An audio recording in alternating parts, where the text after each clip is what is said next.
नमस्कार दोस्तों, मेरा नाम है डॉक्टर पल्लव गोस्वामी। दोस्तों, आज हम बात करने वाले हैं एक ऐसी परिस्थिति की जहां पर आज सभी लोग एक वैश्विक समस्या को देख रहे हैं, समझ रहे हैं और सभी के साथ एक ही प्रॉब्लम आती है कि इस समस्या से बचने के लिए हमारे पास कितना कैश अवेलेबल है। हम कितने लंबे समय तक तैयार हैं समस्या से लड़ने के लिए, घरों में कैद होने के लिए। तो यही डिस्कशन आज हम करेंगे और हम बात करेंगे हमारी फाइनेंशियल प्लानिंग की कि किस तरह से भविष्य में अगर ऐसी कोई परिस्थितियाँ उत्पन्न हो तो हमारे पास किस प्रकार से एक अच्छी सेविंग हो, एक अच्छा इन्वेस्टमेंट हो जो हमें इस तरह की अनफोर्सीन समस्याओं से निजात दिला सके।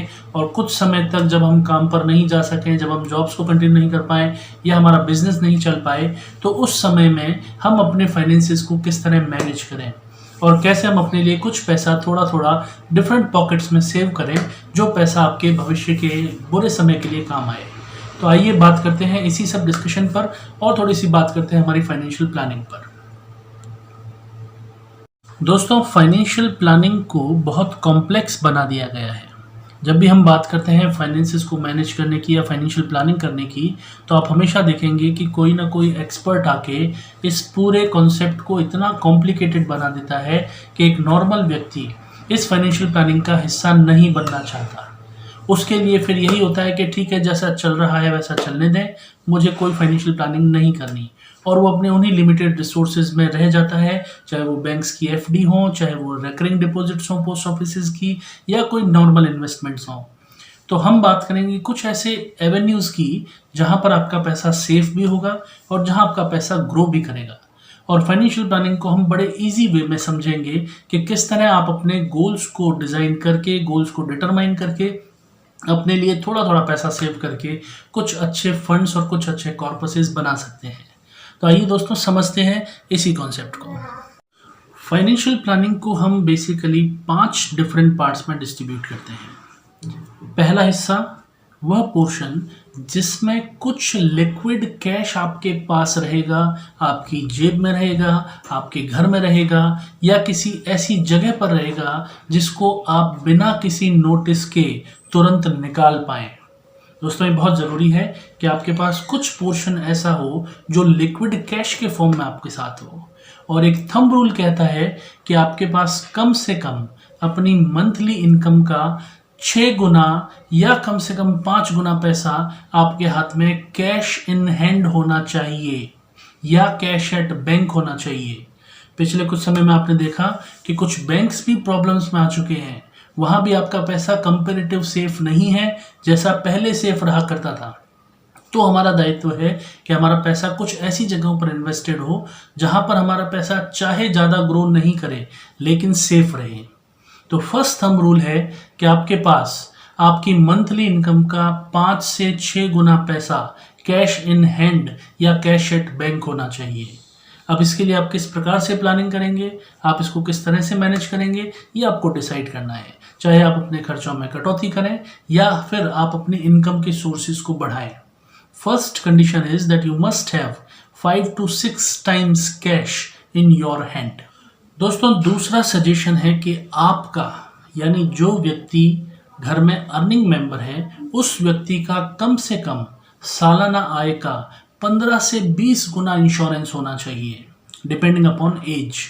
यदि व्यक्ति की उम्र 40 से 50 साल है तो उसका कम से कम 15 गुना इंश्योरेंस होना चाहिए, और अगर उसकी उम्र 50 साल या 40 साल से कम है तो कम से कम उसका 20 गुना इंश्योरेंस होना चाहिए। और ये इंश्योरेंस है उनकी सालाना इनकम का। पिछले कॉन्सेप्ट में हमने बात की कि आपकी मंथली इनकम का 5 से 6 गुना, लेकिन हम यहाँ पर बात कर रहे हैं आपकी सालाना इनकम का 15 से 20 गुना इंश्योरेंस होना चाहिए। फॉर एग्जाम्पल, अगर आपकी साल की इनकम 5 लाख रुपए है तो कम से कम आपका 80 लाख से 1 करोड़ रुपए आपका इंश्योरेंस होना चाहिए, ताकि ये पैसा किसी अनफोर्सिन समय में आपकी फैमिली को सपोर्ट करे जब वो अर्निंग करने वाला मेंबर अनफॉर्चुनेटली उन लोगों के साथ ना हो। ये बहुत इंपॉर्टेंट है कि आपके लिए इंश्योरेंस, लाइफ इंश्योरेंस उसी व्यक्ति का महत्वपूर्ण है जो अर्निंग है। बाकी किसी भी व्यक्ति के लिए इंश्योरेंस लेना समझदारी नहीं है। आप अपना पैसा किसी और रिसोर्स में इन्वेस्ट कीजिए, किसी और एवेन्यू में इन्वेस्ट कीजिए। इंश्योरेंस को इन्वेस्टमेंट के फॉर्म में नहीं लेना है, और इसके लिए सबसे बढ़िया है कि आप टर्म प्लान को चूज करें। टर्म प्लान का अर्थ होता है अवधि बीमा, जहां पर आप पैसा सिर्फ उतना ही देते हैं जो आपका रिस्क कवरेज करता है। इसमें आपसे सिर्फ रिस्क प्रीमियम चार्ज किया जाता है, इन्वेस्टमेंट का इसमें कोई भी ऑप्शन नहीं होता। इसका मतलब ये है कि यदि किसी ने 20 साल के लिए टर्म प्लान लिया और उस 20 साल में फॉर्चुनेटली उसे कुछ नहीं हुआ, तो 20 साल के बाद जो साल में उसने प्रीमियम पे किया है वो वापस नहीं मिलेगा, क्योंकि ये सिर्फ एक रिस्क कवरेज है। वहीं अगर इस बीच में अनफॉर्चुनेटली उस इंश्योर्ड की डेथ होती है, तो उसके नॉमिनीज को उस सम एश्योर्ड जितना पैसा इमीडिएटली मिल जाएगा और उनकी फाइनेंशियल रिक्वायरमेंट्स पूरी होंगी। तो दोस्तों, बहुत इंपॉर्टेंट है कि टर्म प्लान पर फोकस किया जाए और उसी व्यक्ति को इंश्योरेंस दिया जाए या उसी व्यक्ति द्वारा इंश्योरेंस लिया जाए जो घर में अर्निंग मेंबर है। नॉन अर्निंग मेंबर्स का इंश्योरेंस लेना समझदारी नहीं है। दोस्तों, तीसरी बात आती है कि यदि आपके पास कुछ सेविंग्स अभी भी बचती हैं और आप उस पैसे को ग्रो करना चाहते हैं, तो आपको ध्यान रखना होगा कि आपको पैसा कुछ ऐसे एवेन्यूज़ में लगाना पड़ेगा जो कुछ रिस्की हों। अब आप देखिए, सेविंग इंस्ट्रूमेंट्स के अलावा आप अपना पैसा निवेश कर सकते हैं इक्विटी मार्केट में, जिसे हम साधारण भाषा में शेयर बाजार कहते हैं। आप अपना पैसा लगा सकते हैं रियल एस्टेट में, जिसे हम कैपिटल मार्केट या जिसको हम कह सकते हैं कि ज़मीनों में आप पैसा लगा सकते हैं। आप मकान में पैसा लगा सकते हैं, आप फ्लैट खरीद सकते हैं। थोड़ा सा कॉस्टली होगा, लेकिन एक बड़े कॉर्पस की आपको ज़रूरत होगी इसमें इन्वेस्टमेंट करने की। और तीसरा महत्वपूर्ण ऑप्शन है कि आपका कुछ पोर्शन गोल्ड में भी निवेश हो सकता है। यानी 3 रिस्की ऑप्शंस आपके साथ और शेयर हो सकते हैं, जैसे में पहला है इक्विटी शेयर्स, दूसरा है रियल एस्टेट और तीसरा है गोल्ड। इन 3 ऑप्शंस में आप अपना पैसा निवेश कर सकते हो।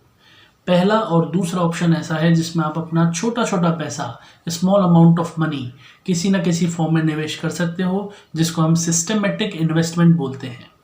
लेकिन रियल एस्टेट में अगर आप पैसा लगाना चाहते हैं तो उसके लिए कंडीशन है कि आपके पास बड़ा पैसा, लार्ज कॉर्पस होना चाहिए जिसे आप इजीली इन्वेस्ट कर पाए। तो ये दूसरे ऑप्शंस हैं। लेकिन पहला थंब रूल हमें याद रखना है कि हमारे पास कैश इन हैंड और कैश एट बैंक हमारी मंथली इनकम का कम से कम 5 से 6 गुना हो। दूसरे एवेन्यूज़ में इन्वेस्टमेंट, चाहे वो शेयर मार्केट हो, चाहे वो गोल्ड हो, चाहे वो रियल एस्टेट हो, ये पहला सिक्योरिटी फंड जमा करने के बाद हमें प्लान करना है। तो मैं आपसे फिर से रिपीट करता हूं कि दूसरा ऑप्शन आपके पास है कि आप अपने 6 महीने के कैश को रिजर्व करने के बाद कुछ पैसा रिस्क फंड में लगा सकते हो, जहां आप एक्सपेक्ट करेंगे कि आपका पैसा ग्रो करे और आपका पैसा इंक्रीज हो, उसमें कुछ आपको रिटर्न्स मिले। पहले इन्वेस्टमेंट में हमारा ऑब्जेक्टिव रिटर्न्स नहीं था, लेकिन इसमें हमारा ऑब्जेक्टिव रिटर्न्स है। इसके लिए आप डायरेक्ट शेयर मार्केट में निवेश कर सकते हो। आप किसी भी ब्रोकर के यहाँ अपना अकाउंट ओपन करवा के शेयर्स में निवेश कर सकते हो, या अगर आप नए इन्वेस्टर हो और बाजार के बारे में आपको बिल्कुल भी जानकारी नहीं है, तो अच्छी कंपनीज के फंड मैनेजमेंट को देखते हुए आप कुछ अच्छे म्यूचुअल फंड्स के थ्रू भी अपना पैसा निवेश कर सकते हो। म्यूचुअल फंड्स में निवेश करने का सीधा सीधा तरीका है कि आप किसी भी म्यूचुअल फंड ब्रोकर से बात कीजिए जो उसकी एजेंसी का काम करता हो। वो आपको हेल्प और सपोर्ट करेगा किस तरह से आप पहली बार निवेश कर पाएँ। आपके अकाउंट से पैसा डिडक्ट होता रहेगा और रेगुलर हर महीने हर लेवल में मार्केट के में वो पैसा जाता रहेगा। लेकिन एक ही कंडीशन है दोस्तों कि आपको ये निवेश लंबे समय तक बनाए रखना है। आपको इसको 1 साल या 2 साल के नज़रिए से नहीं करना। इसका निवेश कम से कम 5 से 10 साल का होना चाहिए। यदि ये निवेश का नज़रिया है तो ये रिटर्न्स आपके लिए बहुत अच्छे होंगे और आपको मार्केट के नॉर्मल रिटर्न्स जो फिक्स डिपॉजिट्स में मिलते हैं उससे ज़्यादा पैसा जनरेट करके देंगे। तो हमने तीसरा ऑप्शन देखा, जो ऑप्शन आपके रिटर्न से रिलेटेड है। थोड़ा सा रिस्की है, लेकिन रिटर्न्स की भी कंपैरेटिव इन्वेस्टमेंट में ज़्यादा स्कोप है। दोस्तों, हम आते हैं चौथे पोर्शन पर, जो है हमारा टैक्स प्लानिंग। टैक्स प्लानिंग से हमारा मतलब है कि यदि आपकी इनकम सरकार द्वारा निर्धारित स्लैब से अधिक है जहां पर आपको टैक्स देना पड़ेगा, तो उसके लिए भी प्लानिंग के कुछ सोर्सेज हैं जहां पर आप अपना पैसा निवेश करके डिफरेंट सेक्शंस में टैक्स की छूट ले सकते हैं। ये सेक्शंस 80C हो सकता है, ये सेक्शन 80D हो सकता है, ये सेक्शन 80DD हो सकता है। तो कई सारे ऐसे सेक्शंस हैं जहां पर आप निवेश करके अपने पैसे पर टैक्स की छूट ले सकते हैं, लेकिन ये तभी एप्लीकेबल होगा जब आपकी इनकम टैक्सेबल स्लैब से ज़्यादा है। फॉर एग्जाम्पल, किसी व्यक्ति की साल की इनकम 12 लाख रुपए है या किसी व्यक्ति की साल की इनकम 15 लाख रुपए है, तो उस व्यक्ति को डेफिनेटली टैक्स देना पड़ेगा। अब उसके पास ऑप्शन है कि अपने टैक्स को कम करने के लिए या टैक्स को बचाने के लिए सरकार द्वारा निर्धारित कौन कौन से सोर्सेज में इन्वेस्टमेंट करे ताकि उसको टैक्स की छूट मिल पाए। तो ये छूट 1,50,000 रुपये तक हो सकती है, कुछ मेडिकल प्रोडक्ट्स में 15 से 30,000 रुपये तक की हो सकती है, या कुछ और डोनेशन फंड में 80G सेक्शन के अंतर्गत कुछ और सोर्सेज में भी ये टैक्स की छूट मिल सकती है। तो ये कैसे होगा, इसके लिए मैं आपको सजेस्ट करूंगा कि आप अपने टैक्स कंसल्टेंट से बात करें और आपके इंडिविजुअल केस के बेसिस पर आप अपने टैक्स को सेव करने के लिए कुछ प्लानिंग्स करें। तो चौथी हमारी चीज़ है टैक्स सेविंग्स और टैक्स सेविंग की प्लानिंग। ये भी हमें साल के शुरू से ध्यान रखना है। अभी अप्रैल का मंथ चल रहा है, तो आप देखिए अप्रैल से लेकर अगले मार्च तक का समय आपके पास होता है फाइनेंशियल ईयर को मैनेज करने का।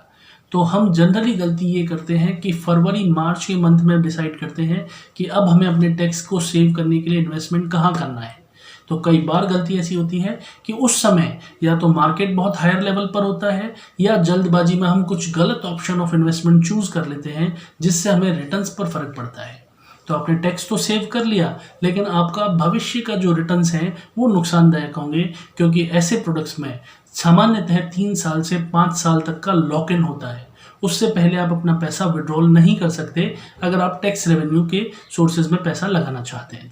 तो इस बात का विशेष ध्यान रखिएगा कि टैक्स की प्लानिंग आपको साल की शुरुआत से लेकर अंत तक पूरे साल करनी है।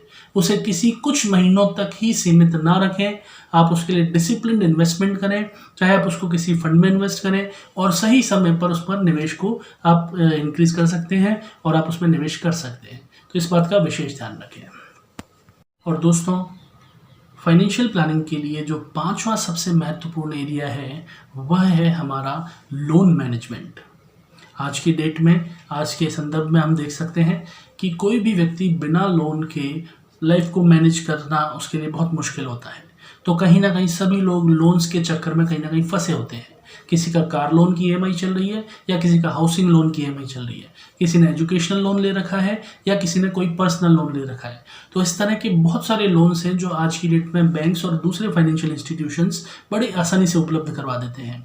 आपको मिनिमम डॉक्यूमेंट्स पर पैसा ट्रांसफ़र कर दिया जाएगा। अब आपके साथ समस्या ये होगी कि आप उनकी EMIs को मैनेज नहीं कर पाएंगे।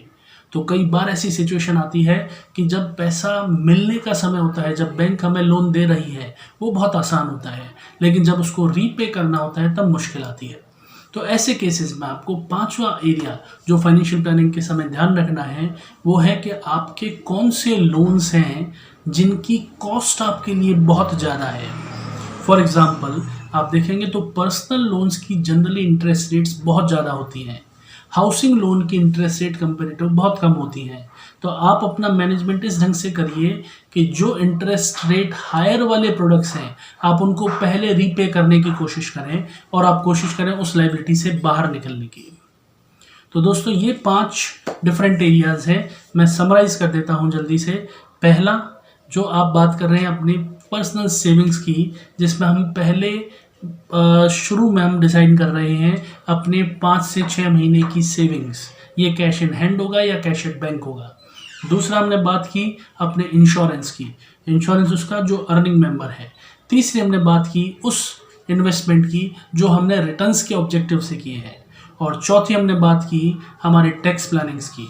और 5वीं हमने बात की वो है हमारा डिस्कशन रिलेटेड टू लोन्स। तो इन 5 एरियाज़ को अगर आप प्लान करें, मैनेज करें, तो आप बहुत इजीली अपनी फाइनेंशियल प्लानिंग कर सकते हैं।